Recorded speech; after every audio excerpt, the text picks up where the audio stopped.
Olá! Esse é um vídeo da série para ler do canal Quiasma das Artes. Mas, antes de falar do texto, vamos refletir. Quando falamos sobre arte, mesmo a arte brasileira ou a arte latino-americana, acabamos sempre fazendo alguma referência à Europa. Por que isso acontece? Como a América Latina se relaciona culturalmente com a Europa? Qual é a percepção que nós temos dessa relação? É para refletir sobre essas questões que, no episódio de hoje, vamos falar do texto de François Xavier Guerra, que em português seria Euroamérica, Constituição e Percepções de um Espaço Cultural Comum. Você já ouviu falar desse autor? Guerra nasceu na Espanha, mas se naturalizou francês. Se formou em História e Ciência Política, estudando os movimentos trabalhistas e os países latino-americanos, em especial os países colonizados pelos espanhóis. Foi professor de História da América Hispânica em uma universidade de Paris e realizou muitas pesquisas em conjunto com universidades da América Latina e Central. O texto foi publicado em 2002 e foi apresentado no colóquio internacional realizado no ano anterior. O tema As Civilizações através do Olhar do Outro foi escolhido por causa do Ano das Nações Unidas para o Diálogo entre as Civilizações. O texto está dividido em 4 partes, sendo a primeira uma introdução e as demais são a América Colonial, prolongamento da Europa. América Latina independente às margens da civilização. Pluralidade de referências, diversidade de estratégias. O autor começa com a constatação de que é comum considerar a relação entre a América Latina e a Europa como de alteridade, ou seja, de diferença. Guerra também faz uma crítica dizendo que há autores latino-americanos que escrevem a partir dessa visão. Para ele, os dois continentes têm uma base cultural comum que precisa ser lembrada nos estudos sobre a América Latina. Guerra diz que no passado a América Latina era entendida como parente do Velho Mundo. Só no século XX, com a noção de Terceiro Mundo e o desejo da construção de identidades nacionais buscamos nos libertar dessa comparação. O sentimento de ser herdeira da Europa e ao mesmo tempo querer afirmar sua própria identidade, característica que o autor chama de duplo pertencimento, é fundamental para entender a América Latina em diversos aspectos. Assim, o objetivo do texto é mostrar como o duplo pertencimento é um fato primário e inevitável na questão.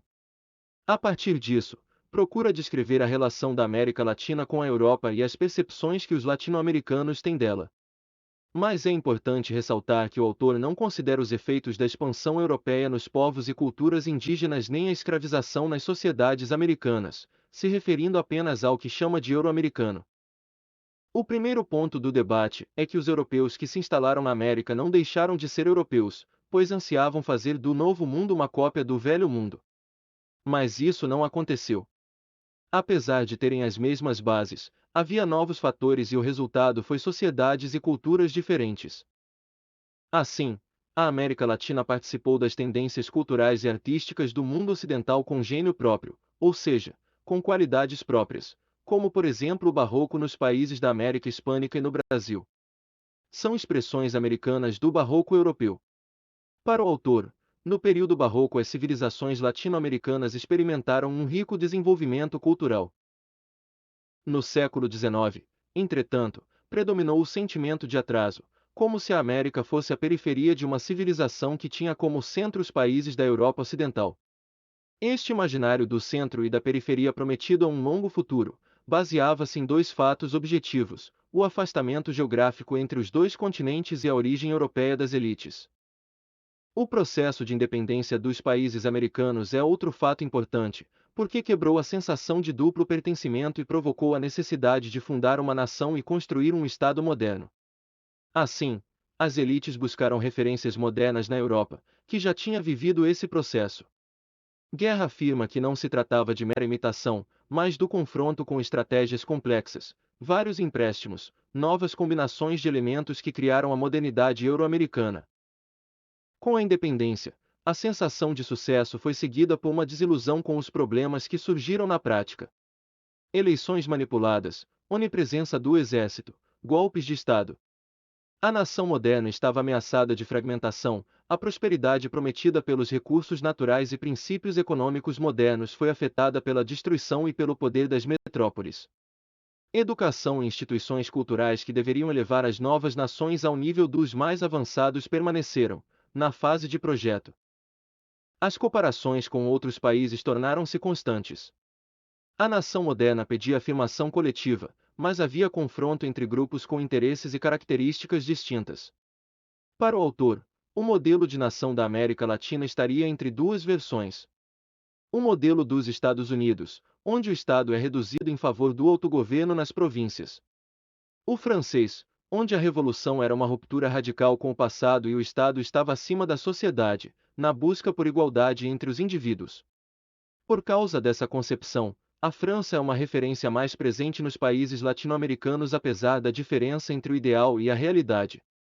As situações específicas de cada país e os problemas que enfrentava explicam o sucesso ou o fracasso das transferências de um continente para o outro. Estes nunca são uma imitação passiva, e, exceto em casos muito raros, inspiração não significa cópia, mas invenção, nova disposição dos materiais comuns a todas as partes de um mesmo conjunto cultural. A relação entre os dois continentes foi abalada em meados do século XX, na medida em que a barbárie da Primeira Guerra, a crise dos regimes parlamentares e a ascensão dos Estados Unidos mancharam a imagem ideal da Europa. Para o autor, devemos considerar as bases culturais comuns entre a Europa e a América Latina como um fator inevitável nas análises históricas, sociais e culturais, pelo menos até meados do século XX. Isso não quer dizer que a visão sobre essa relação tenha sido a mesma em todo esse período, assim como não significa que as civilizações latino-americanas sejam cópias das civilizações europeias. Na medida em que as sociedades latino-americanas se formaram de maneira distinta, a partir de povos e costumes diferentes, constituíram-se adaptações, confrontos, combinações etc., que resultaram em expressões próprias de cada região. A arte brasileira e de outros países latino-americanos foi inspirada pela arte europeia, desde o processo de colonização até meados do século XX, devido à relação cultural entre os continentes.